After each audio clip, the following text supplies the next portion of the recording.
5, 4, 3, 2, 1, 0. All engine running. Liftoff. We have a liftoff. Hi, space enthusiasts. Nima Shahinian is a well-known Norwegian industrial designer, and he is planning on going to space. And it's not just planning. He has already started some of the training, which he will tell us about. He has now even put together a whole project and team in Norway that is working on taking a group of people to space, including several candidates with disabilities. It's a really cool and important project. Hear all about it in this episode. Oh, and yes, since he is a designer, we also talk about space design. Enjoy. My name is Raphael, and I'm an investor and advisor to space companies. Just as a reminder, this podcast is for informational purposes only, and nothing should be taken as investment advice. This podcast is sponsored by NanoAvionics, a satellite manufacturer and mission integrator.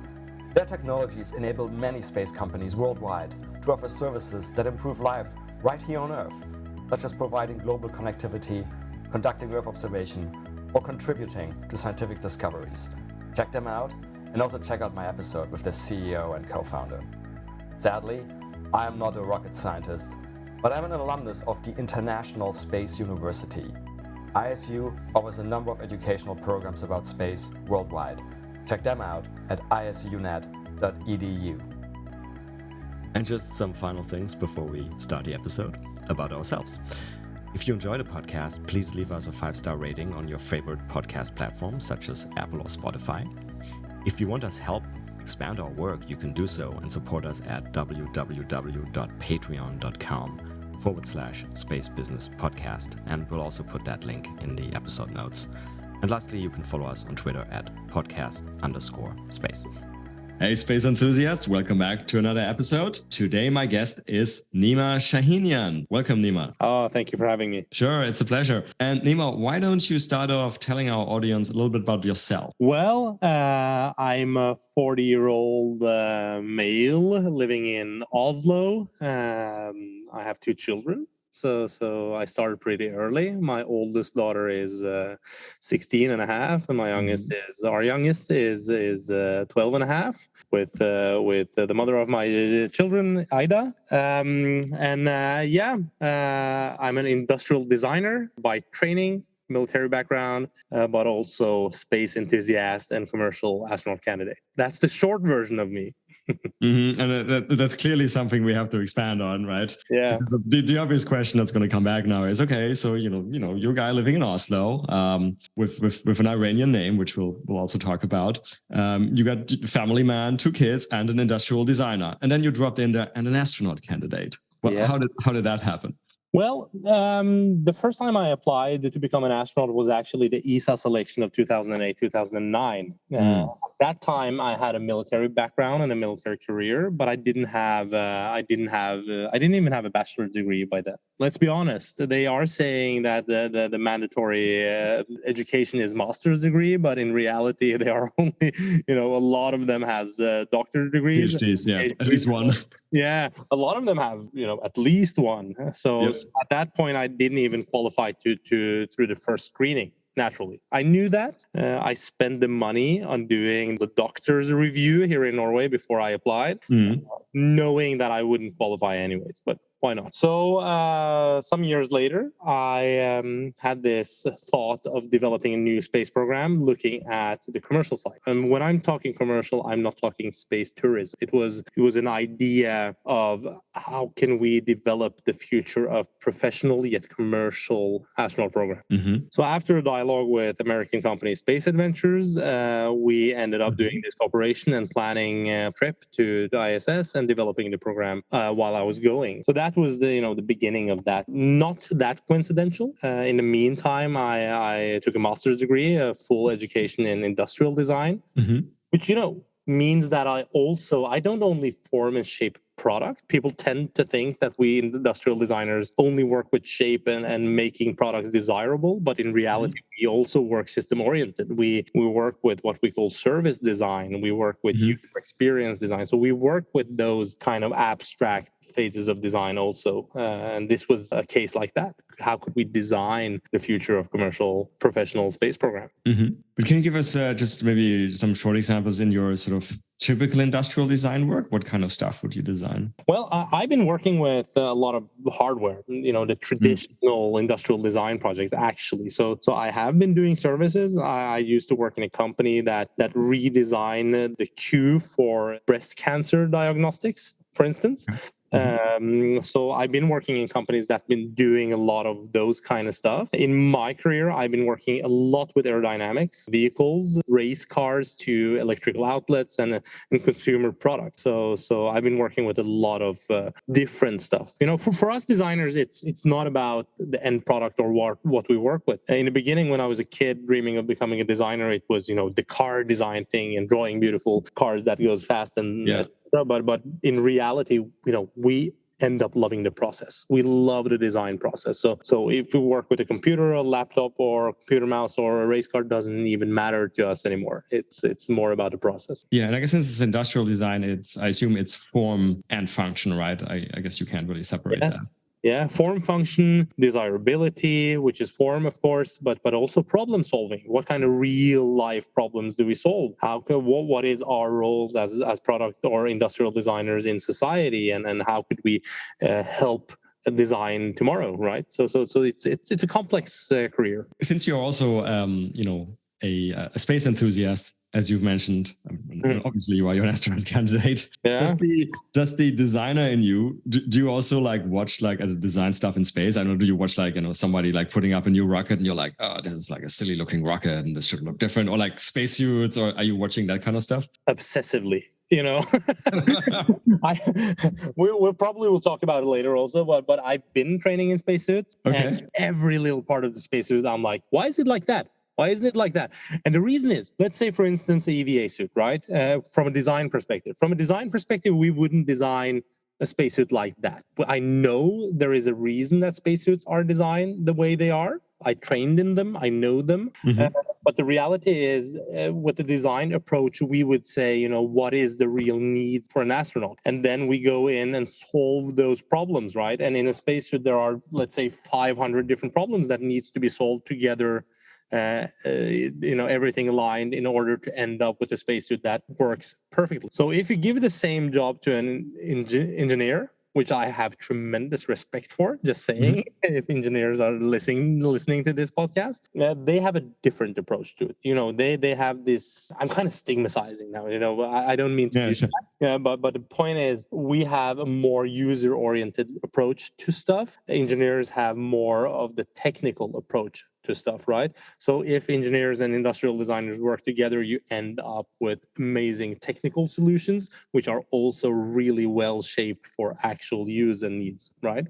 While doing my space training and being in the space business for the time I have been, I always tend to look at different, why is it like that? Why is it shaped like that? Could it be different? Having these ideas. So I'm full of ideas. So are you happy with any of the existing spacesuits? I mean, it used to be sort of like the traditional Soviet/Russian ones, which I think is what I saw you wearing as well during training. Yeah. And then SpaceX came around and they started looking a little bit the whole black and white thing looks a little bit sleeker, right? Then there's sort of this blue jump suits that Virgin Galactic. Are you happy with any of these? I think I'm happy with them. Yeah, I think being a science fiction nerd, I like the SpaceX suit, the flight suit. But I think the Russian ones, they look cooler in that context. I think that's the looks of them. But there's a difference between flight suit and EVA suit also. Sure. And I've been training in the Orlan suit, the Russian Orlan suit. So I had quite a few hours in that one. And I just love the idea of simplicity, one piece thing. That said, I'm still wondering why the hatch in the back is, that size. They could easily have it 10 centimeters taller and wider. And a guy like me, 95 kilo guy, could, easily get into it.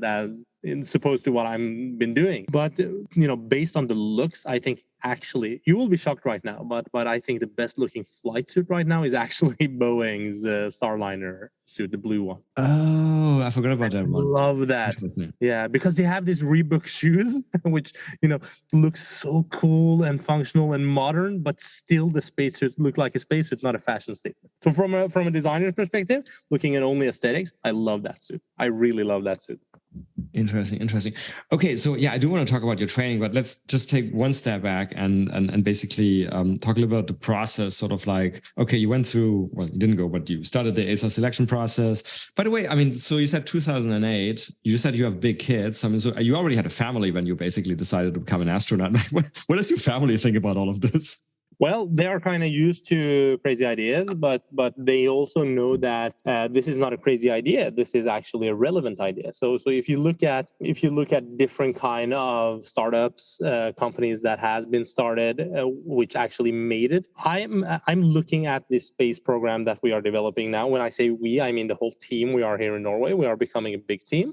Mm-hmm. So I look at it as a startup. Well, I'm not doing the of course, everyone working for themselves and creating something there is a piece of ego in that because they just want to do it or they want to have an interesting life and interesting every day. But in the end, this is the mentality we have is a startup mentality, which are going over to becoming a scale up now. So it started like a company. So while I've been doing this, I also been reasoning for my family why I'm doing this and what the result can be and what kind of business this can be in the future. And that's why it's easier to kind of accept in many ways. So I have a really, really supportive family. And so how did that team come together? Were you putting the people together or did people naturally find each other? How did that happen? Well, that is a great question. It's actually a beautiful question. I will tell you why it's beautiful, why I use the term beautiful on that question. Because a lot of people ask me, what my biggest talent is. I'm a well-established industrial designer here in Norway. I've been doing a lot of cool stuff. I've been having a lot of fun. But my main talent is always been two things. The one is understanding processes needed for the project that I'm in or the challenges that I'm entering, because the design process is not the same always. But I have this design process mentality in everything I do. So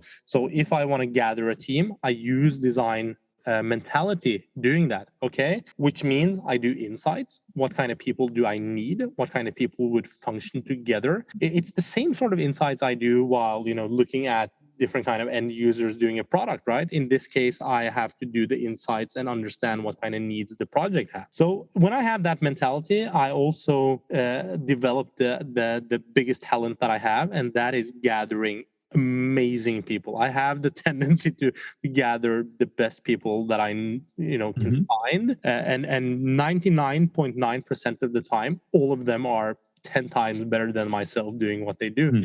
So yeah. It's the old saying, if you want to succeed, you have to gather people around you that is better than yourself. Yeah. And so when did so the ASA selection process you participated in was 2008, you mentioned. When did that all happen? When did you start forming the team? And then when did you contact, I guess, Space Adventures? And when did you start training? So the project, the idea, the development of this, let's call it program or startup, started in 2016.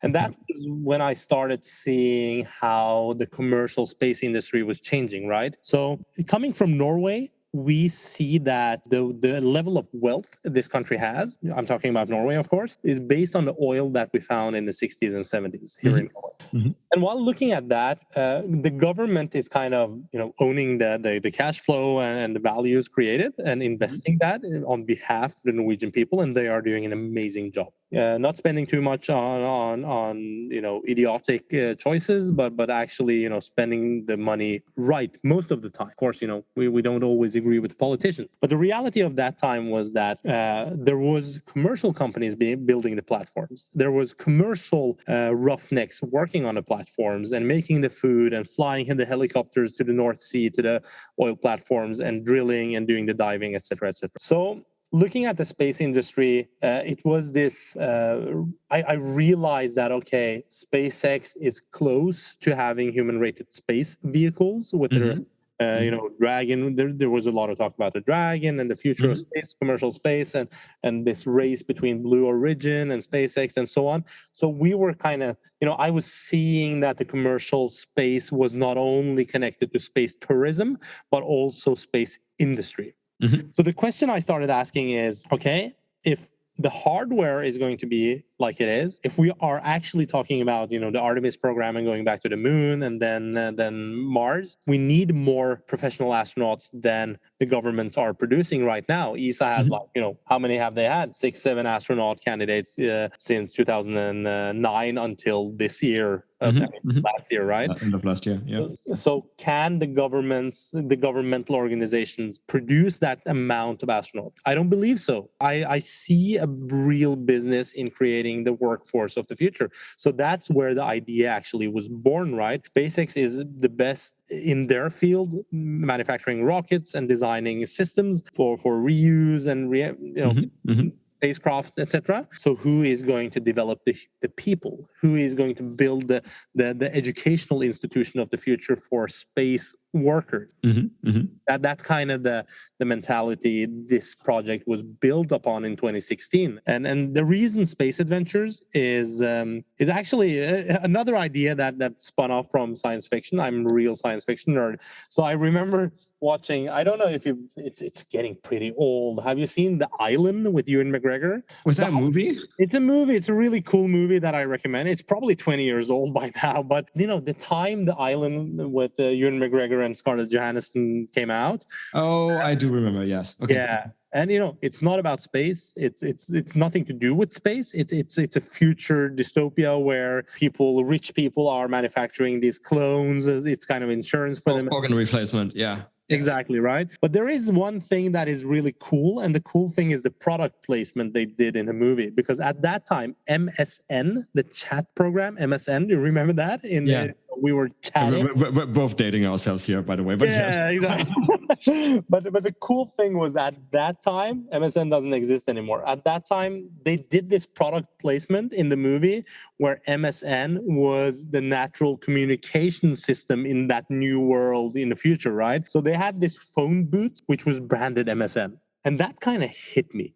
It hit me that, okay, when we look at companies today, we have to define who is going to be the company of the future. And my idea of this was, comparing it to the MSN and the Ewan McGregor movie. Why I'm saying this is this was a conceptual thought at that time. Who would be the communicator of the future? It would be MSN because everybody was using MSN and that was a communication channel. You have to define what things are, right? In this case, I was like, okay, if anyone is going to create the world, professional commercial astronauts, that should be Space Adventures because they were the only ones at that time with experience in taking, let's call it normal people. Of course, really wealthy people, but still bodily normal people and creating astronauts and sending them out. They had this commercial experience in that. So that was a natural way of going and contacting them and establishing a really good dialogue with Tom Shelley, which is the president of Space Adventures, and starting the project.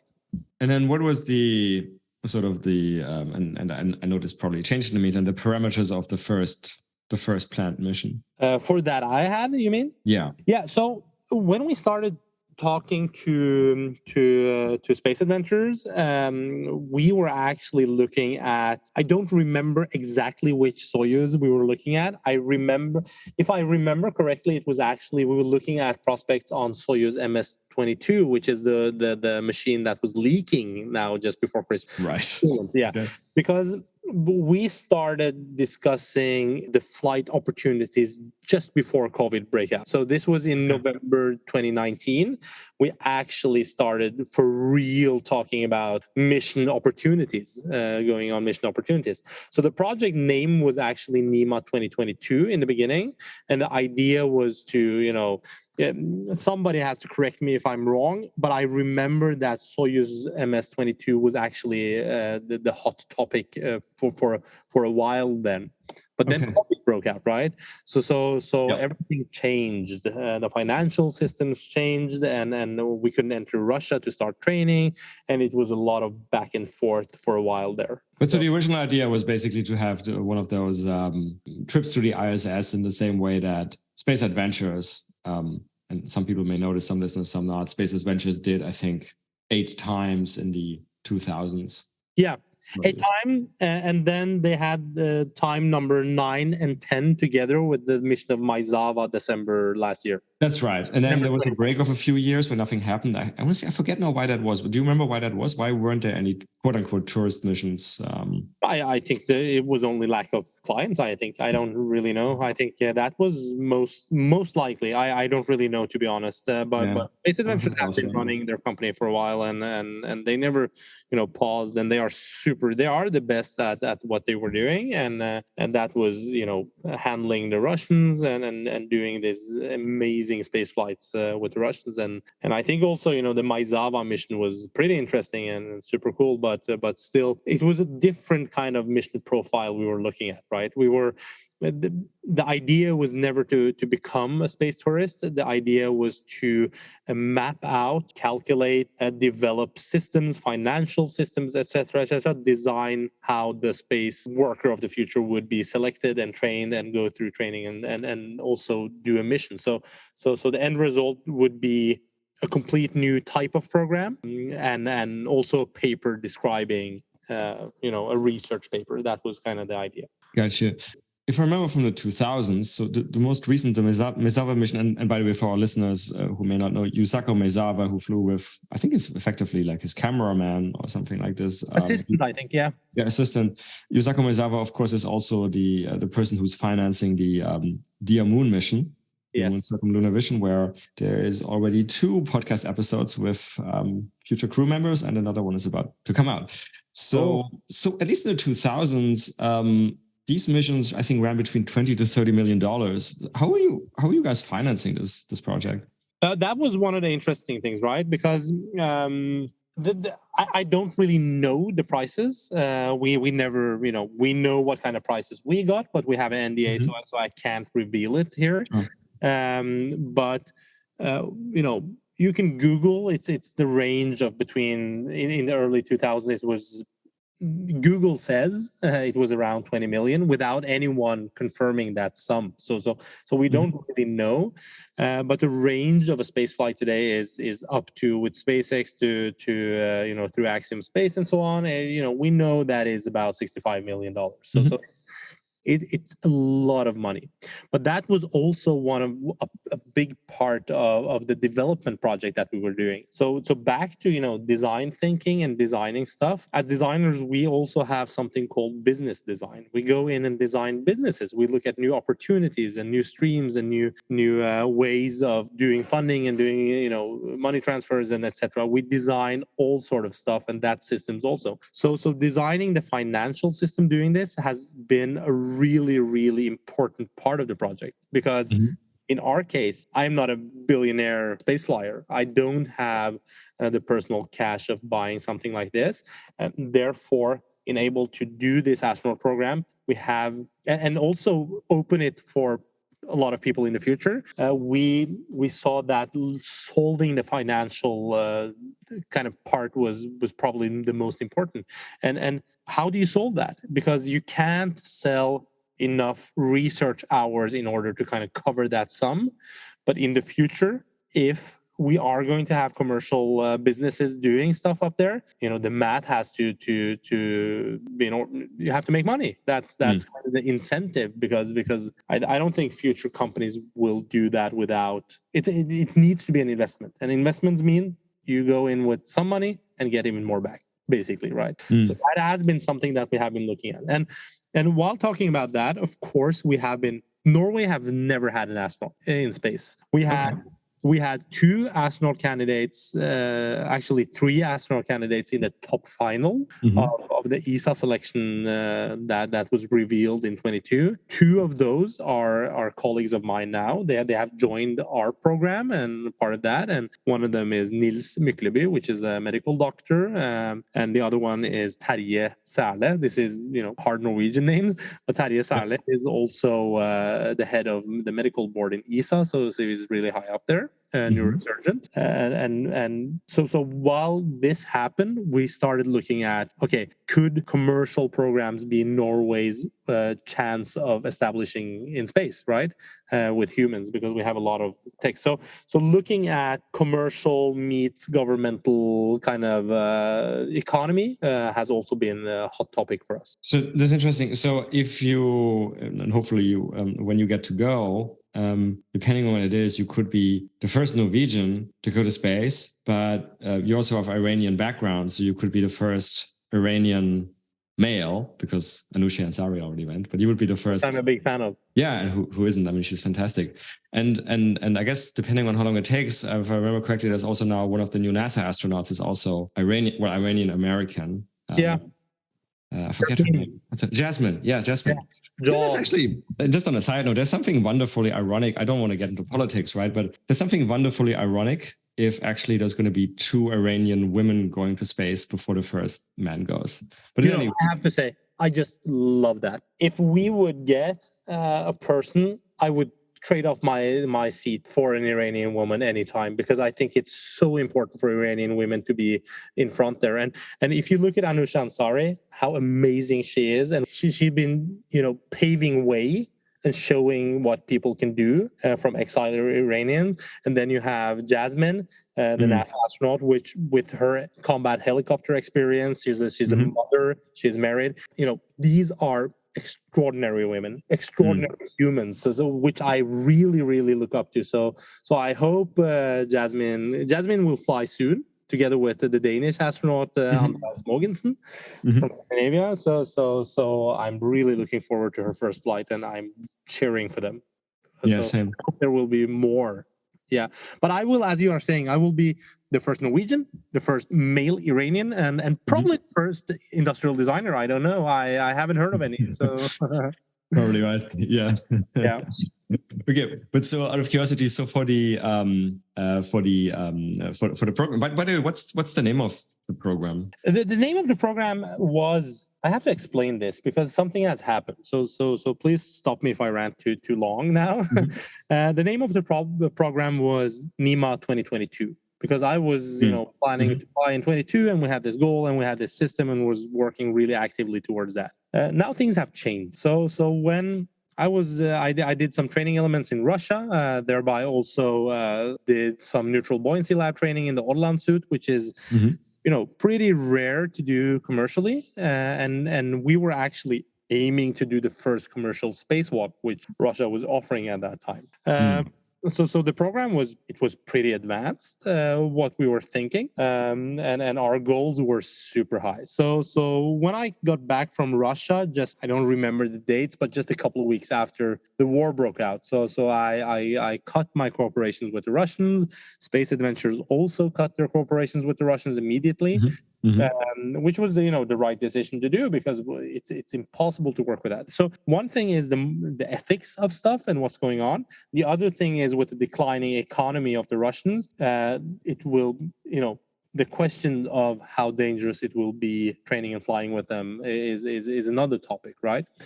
That said, I had this amazing experience in Russia. So while the politics are going on, most of my instructors and the staff at Gagarin Cosmonaut Training Center, GCTC, was just amazing and totally anti-war, right? And they didn't want this to happen. And they had this extreme belief in that space should be and was uniting. So I think it was super sad that Dmitry Rogozin started, the Twitter kind of word war that he started. But when the project was changed, we started looking at new prospects, and that was recruiting more people. We didn't want to do it as one space flight, but a complete program with different kind of space flights inspired by Jared Isaacman's Dawn project, which is super interesting. and we have highly respect for. But inspired by that, we saw that, okay, we need to change this to become something bigger than one guy wanting to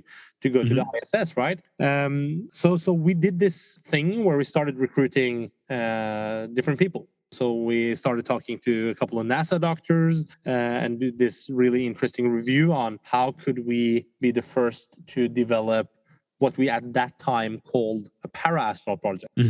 So this was before the ESA selection, right? Yeah. So we actually recruited two, Nils and Terje, which I talked about previously. They are not disabled. And then also 5 disabled people with different kind of injuries in diagnostics. Super interesting people. Some of them with injuries and some of them with, born kind of disabilities. And that's what we are doing now. So we call the project right now Next Step. So the Next Step project is our main focus, which is not only about me anymore, but about a team from Norway, which 5 of them are disabled. And that said, talking about the naming, we don't call it the para-astronaut project anymore, because para means parallel to, right? Yeah. So you have the Paralympic, you have this, what the society calls normal Olympics. Then they have the parallel, which is people with different kind of disabilities doing a parallel Olympics. In this case, we are aiming to create real functioning working astronauts, but coincidentally they are paraplegic, for instance. So yeah. Okay, so that answers my next question. So I was going to ask you about the new name, and I was going to ask you sort of like what you're looking for in potential candidates, and so I guess. But besides the fact that you were taking people with disabilities, I mean, what else were you looking for in the candidates? We were looking for when started recruiting, especially recruiting people with disabilities, we needed to have some sort of hypothetical theory on who would qualify. So we made this framework together with some doctors and Space Adventures, and we got this help from external forces telling us, we know that, for instance, lack of arms could never qualify at this point, but lack of legs would, right? That kind of stuff. But what we started looking for is people that had within that framework, which was with the medical framework, but also people that had good cooperating skill, people that had a mental health that is strong enough and able to test themselves, but also people that are what can we call it? Sacrificial. Could we say that? People that are willing to sacrifice, take some pain in order to do some sort of a science project, etc. So we were looking for people that understood that they are a part of a bigger thing than an ego thing. So some of the candidates we have some amazing candidates. One of them, as an example, is Mr. Officer Trond Hammer. Trond Hammer is a police officer.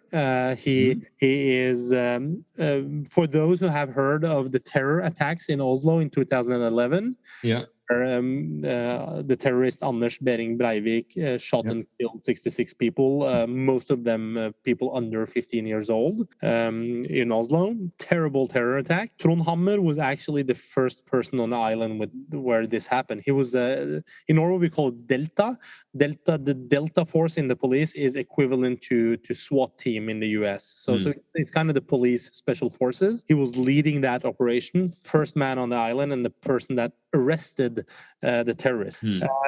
Some years after, he falls on his bike, technical issue with the steering, breaks his back, paralyzed forever. Wow. Ends up in a hospital for 6 months, and then straight back to, let's call it the SWAT team. So as I said, it's called Delta, in Norway. It's straight back to service, but in a wheelchair. So he's not operational anymore, but he is now educating the new, and that kind of people have the mentality that says, I'm going to get back. I'm going to kick in that door. And that's what we call the next step, right? Because we don't think the next step of humankind need to be a physical step. We are redefining what a step should be. Interesting. And then what are those, when the others fly, what do you plan on doing during the mission? Like, for example, is there experiments or other type of research? Yeah, that is a really, really good question. So what we are aiming for now is our goal is to buy a complete capsule now, not fly only 1 or 2 people. But our goal is to buy a complete capsule with 4 seats and have myself, Terje and Nils, the doctors, and one of the candidates on the first, one of the disabled candidates on the first flight. I'm not going to try to explain the medical stuff because I'm not a doctor, but our doctors, Terje and Nils, has developed this medical project to measure the pressure in the head while doing, in zero G, which is a research question that has been asked through NASA and ESA for decades, but we haven't been able to do that. So one of our candidates have an open spine, which means that we can, surgically mount sensors to her spine, and therefore also through her nerve system measure pressure in the head. I don't know if I'm explaining it correct, but we are aiming for real extremely highly advanced experiments that NASA and ESA and other space agencies have been dreaming of for decades. Yeah. To do that. In that regards, it sounds a little bit similar to at least my understanding of like you mentioned Jared Isaacman, right, who's now going to fly the Polaris missions. I mean, I understand what you're talking about there is different from what they're doing, but they're also, I think, planning certain types of medical experiments. So it's really cool that various groups now are thinking about picking up that kind of research. Yeah, I think it's super important, and for us, we have some research questions that we want to do ourselves. I myself is going to focus mostly on universal design and solutions in space. By being an industrial product designer, so I'm going to continue working on the technology part of it and what's needed, and Terje and Nils, the doctors, and also one of our disabled candidates is also a doctor, Lena Skrøder. So they will do this medical experiment thing, but we are at some point going to open up for institutions to contact us so we can bring other people's research also to space. So that's also something that we are opening up for. And by the way, so now that you had to switch away from Soyuz, do you already know with whom you plan to go? Will you go on a Dragon, Boeing? I don't know. What options are you looking at? Yeah, we haven't talked to Boeing yet. As I said, I love the spacesuits. That's why I'm asking. Yeah, I can't choose based on the spacesuit, sadly. But I love the SpaceX also. Okay, come on, it's super cool what they are doing, and it's amazing what they managed. But there are dialogues. We don't know. We are in early phases, kind of sniffing out the possibilities of ISS mission or SpaceX free flyer, or even also looking at really preliminary looking at Starship possibilities. So absolutely, but in the case we are in now, we really don't know what we are going to end up with, but we are absolutely with high intensity working on researching what kind of flight would be correct for us to do. So we are open for everything. But it's kind of, I love the Soyuz, and I spent some time in the simulator and know the machine, and it's kind of sad that it's kind of, ending up in the background. And when it comes to Boeing, what can we say? It hasn't really been that successful that we were hoping, and not yet. We're giving them. I hope it will happen because fingers crossed for them, and I think they had some rough years. So I'm really that's the space industry, right? We have to cheer for each other, and I hope they get up and flying. Yeah, but I mean, you clearly like the Soyuz, but did I not hear you before saying you're a reasonably big guy, like tall guy? I'm 187 tall, so I assume you have been inside the Soyuz capsule, right? Oh yes, it's super tight and it's extremely uncomfortable. But there is, aesthetically and the smell and the buttons, it's a real sense of the kind of the spaceship, hardcore thing that I was looking at. But I have to accept that, But it certainly represents the industrial part in industrial design. I can see that. Yeah, it does, and I'm the functional kind of guy, right? but no, all jokes aside, the Soyuz has been a capable machine for years and really done a good job. But all good things must come to an end. So of course, everybody is seeing the Soyuz in short future retiring, right? And just maybe they develop a new spaceship. I don't know. I don't really know. But yeah, I love the Soyuz. Yeah. So let's finally talk a little bit about the training that you did get to do? Like, can you describe a little bit, what type of training you did, what you liked, maybe what was different from the way you expected it? It was pretty different than I expected, and I think the most what I remember the most is just entering GCTC, the camp. Because the camp is so historic, right? This is the place where human space flight was born. And just walking in the hallways in my flight suit from the one training session to another, and talking to the instructors, and knowing that this is the hallways that Yuri Gagarin and all those kind of old space heroes were walking and training and preparing themselves. So that was in itself unique. I think I liked all the training elements, and I really liked it because the Russian instructors were so amazing. They are so calm and professional in what they do. Everything from the Soyuz simulator training to the Sokol suit, just wearing that kind of gear and getting it on and being focused was an amazing experience. But I think the favorite parts of my training, if you take the food tasting aside, because I had a lot of food tasting. I think I tasted like 150 types of space food while I was in training. And but the coolest part I did was the Orlan training, both in dry land simulator training, which is you're in an Orlan suit, which is a space flown Orlan suit, amazing machine, and just crawling into that and hanging in a wire that kind of simulates 0G and learning how what can we call it, the spacesuit systems work and so on, airlock systems in the simulator, but also ending up in the neutral buoyancy lab, which in Star City is called the Hydro Lab, with all the staff involved and the planning and the instructors and the mission done underwater. For me, that was just been doing that is surreal to think about, to be honest. And when I look at pictures and videos of myself crawling in and out of that suit, I feel so amazingly privileged. Most of us will never experience being in a spacesuit, and I really feel privileged, right, to be able to touch one and crawl into one and experience how it feels. So all the training was just amazing. Yeah. So I wonder, if the space thing takes off more. How there's basically some, professional clothing, like, I don't know, like mountain gear, and then we basically now created urban versions of that so people can feel like they're cool. Like maybe we'll have like the urban spacesuit.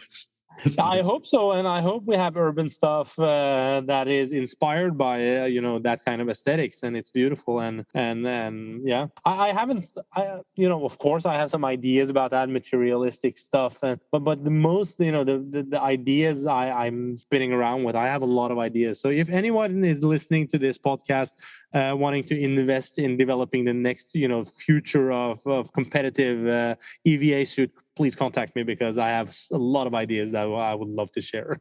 Yeah, that was actually one of my questions I was going to ask you, sort of like, is there anything, how listeners can help Project Next Step? Yeah, we are not going to be rich doing this. We are developing something because we believe in it. I think just getting people with disabilities to space will mean a lot for humankind. So of course, as I said, we are a startup. We are becoming a scale up. We are always looking for cash. We are always looking for technical support. We are always looking for knowledge. And I think we are open to working with people with the same view and vision and hopes for the future that we have, and technology companies and so on and so forth. So I don't have one specific thing to ask of, but if anyone listening wanting to be join this, of course contact us and let us talk. And that's the way you kind of build a network and end up, most of the team is just, I don't really know where they came from, but they pop up here and pop up there, and they, as I said, that's been my biggest talent, just the gathering amazing people, right, and getting to know people. So yeah. Don't be afraid of contacting us, because we love talking to people. Gotcha. And you guys have a website? We are building a website right now. So okay, otherwise we put it in the episode notes. But okay. Yeah, we are building a website, but we are really. I use Instagram a lot, and the reason I do that is because Instagram is a platform that reach young people, and that's part of it. And we also have the Next Step Space Instagram account also. Yeah. So I want to, okay, and you mentioned MSN and the product placement in the movie before. I guess you guys could do product placement as well. Maybe. We could. Yeah, that's a good idea. If anyone from Instagram is listening to this, we want to bring you to space. No, yeah.